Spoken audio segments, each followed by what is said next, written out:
Yo, what up, virtual SHiNE? We out here, the crew. Say what up, say what up. What up, what up? Thanksgiving edition. Thanksgiving's on Thursday, guys. I'm super pumped for it.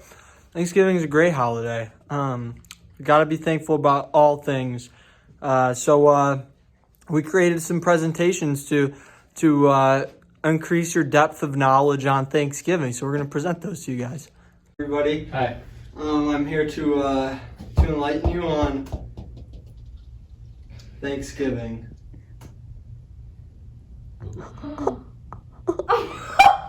So, most traditional Thanksgiving meals look like this, the family, it's all together.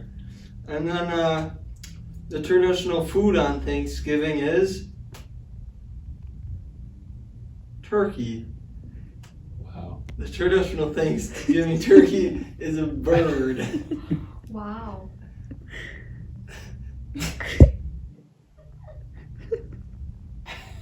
Nice. That's what those look like sometimes.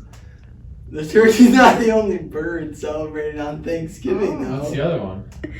Some other Thanksgiving birds include Sue Bird, the first person to play basketball, Toucan Sam, the seagull that loves Fruit Loops, and most importantly, Birdman, American singer and songwriter who looked like he got on a championship ring. Thanks for Thanksgiving, Birdman. Thankful for you. I hope that I gave you some more knowledge on Thanksgiving, a great traditional American holiday. Guys, Thanksgiving's coming. And so there's so much food that we need to think healthy and know which foods are good and which are not so good for you, so that we can stay on track with our diets and live a healthier life during this holiday season. Amen. So, I don't know how to go next. Press spacebar. Next. Oh. What's it doing? It's running around because one of the things to stay healthy is the turkey trot. This is Dan the turkey, an inspiration for this slideshow presentation. So he's running around, getting that energy going. Next, we have the food groups. We have Go, Grow, and Glow. Glow is the star of Thanksgiving dinner. Grow is the healthy ones that, come from nature. And then Go is the foods that need to be gone from all Thanksgiving tables, So here we are. First, we have the turkey. Of course. Obviously, it goes to Glow, Thanksgiving, the turkey is the star of the table. Then we have the pumpkin pie. Now, some people like pumpkin pie. I personally think it needs to get out of here. Gone. There's other pies more worthy. Next, we have corn. Corn on the cob, great. Corn in the microwave, pretty good. Stuffing, disgusting. Get the heck out of here. Oh man. It's gone. I hate stuffing. I hate stuffing. Stuffing's so bad. Gross. It's alright. Sorry for you who likes stuffing. I personally do not. Jello. Now, Who's Jello on? okay, this Jello. is a My grandma family made it. favorite. Yes. If you come to the Reynolds Thanksgiving, there will be homemade Jello on the table. It is a glow. We have Oreo pie. Oh, My Oh. favorite type of pie. The only pie that should be served at Thanksgiving. glow, glow, glow. It's a glow. Yes. It looks in the middle, but it's okay. It's a glow.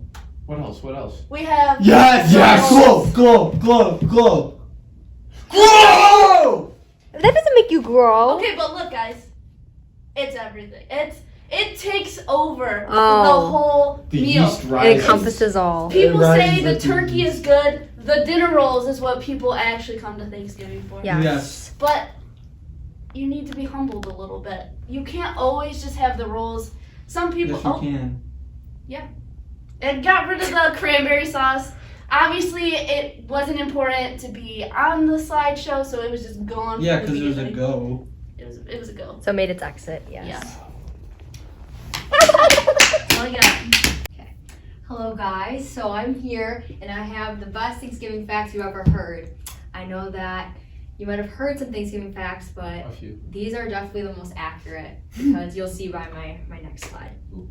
So, Oh. the first Thanksgiving Who is that? was created by me because What of my the heck? love for all the foods. That's why these facts are the most accurate. So when you're enjoying your Thanksgiving meal with your family, you be thankful that I exist because I created Thanksgiving. Thought Sue Bird. Fact 2 is an average American eats Bird 100 man. whole turkeys on Thanksgiving. You Wow. gotta get those protein gains, you know? That's why you see all these like Games. super muscular people because they eat 100 turkeys on Thanksgiving. Games. Yes. Since I'm the creator of Thanksgiving, this year I've decided to take utensils away. So I just thought I would let you guys know that. You have to put your hands behind your back and you have to lick your plate and you have to see who can do it the fastest with your family. You gotta change it up because 2020 has been a year of surprises, as we all can attest to.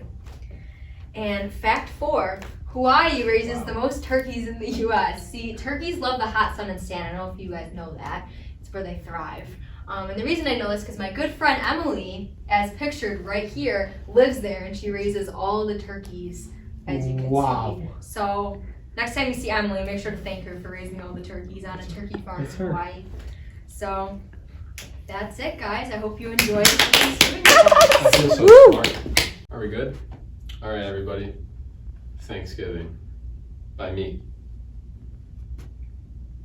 Thanksgiving. What is it? Answer: Thanksgiving is a day that we eat turkey and watch football. Who likes Thanksgiving?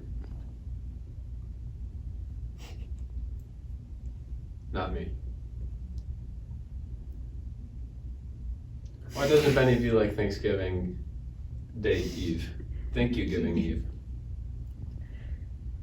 Because Thanksgiving mascot is not good enough.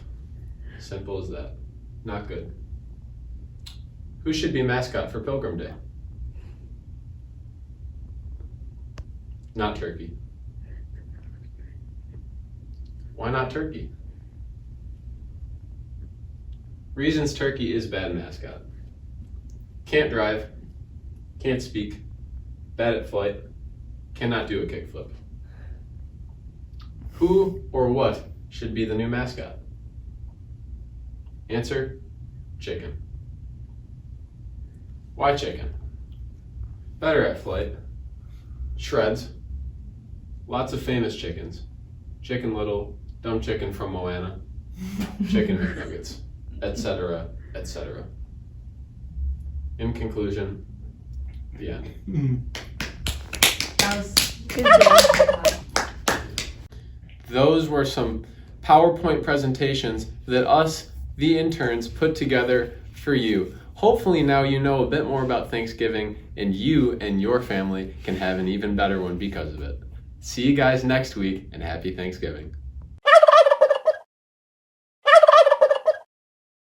Shadows in the night take away my joy.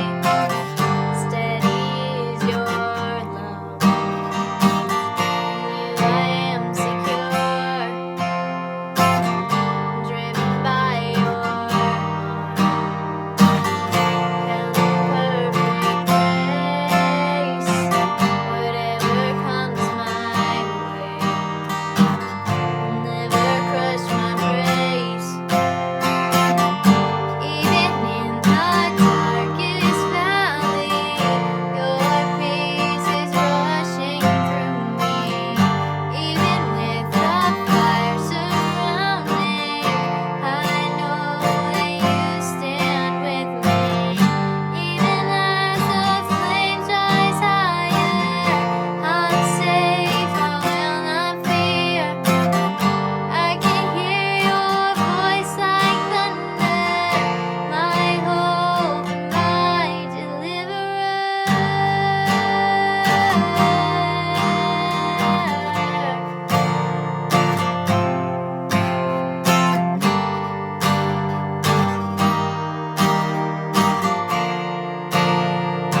guys, for those of you who don't know me, my name's Emily, and I'm just so glad that you've tuned back in with us here on Virtual SHiNE for our third week in our series Trouble.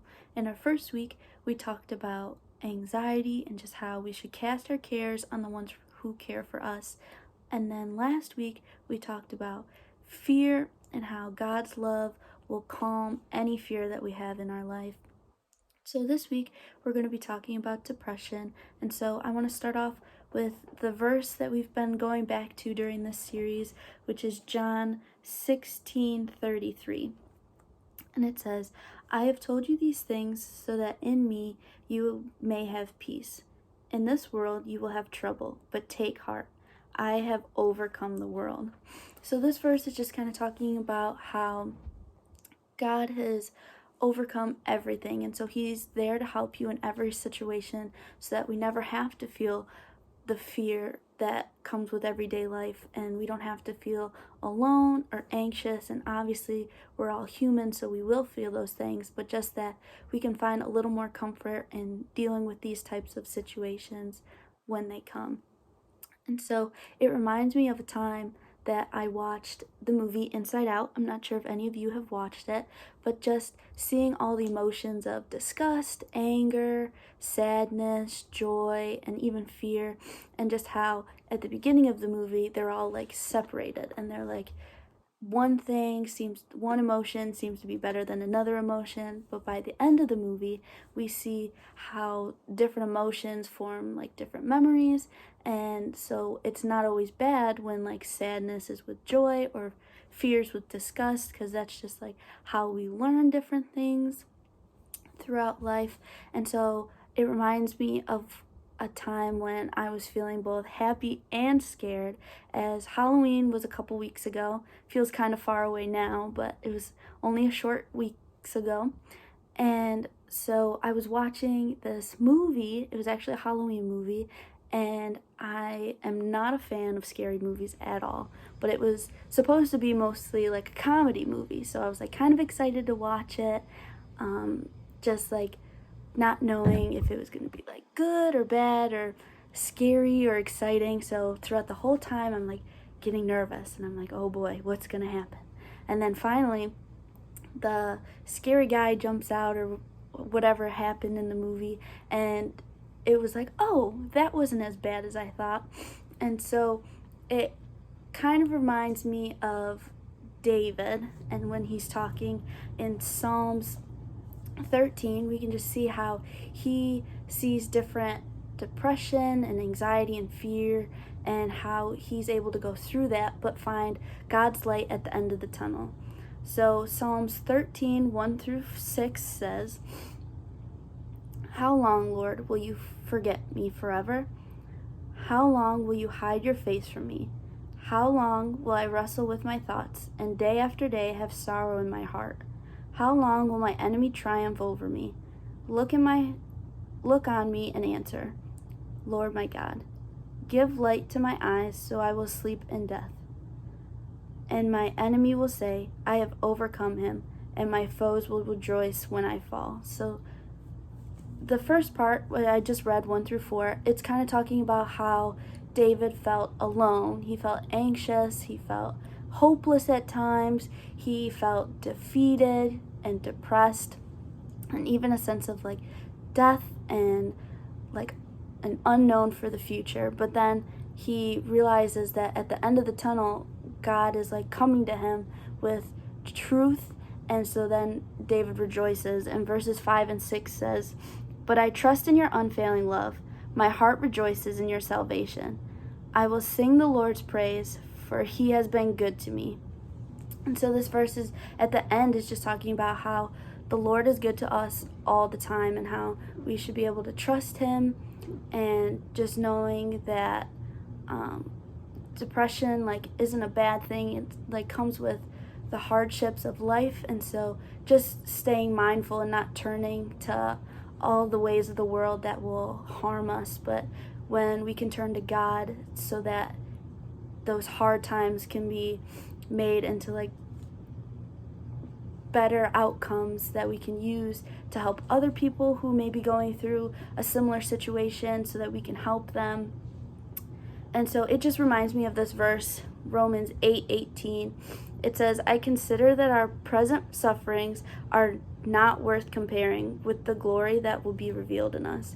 This is one of my favorite verses because it just shows that although you maybe feel dark in like a dark place and you may feel alone, that God has something bigger planned, and he's going to use what seems very hard and difficult now to help shape you and help you grow into who you're going to become. And so I just hope that you guys have an amazing week, that even if you may not feel like you're in a dark time now, that maybe you know someone who is, and so you'll just keep encouraging them and just seeing how their day goes, because that can really make a difference in someone's life. As simple questions as like, hey, how are you? Did you do anything fun over the weekend? And things like that. Just keeping other people in mind, because I know that if I was feeling alone or sad, that I would want someone else to extend love and grace to me. So just being that person for others could really make their day. So we'll see you next week.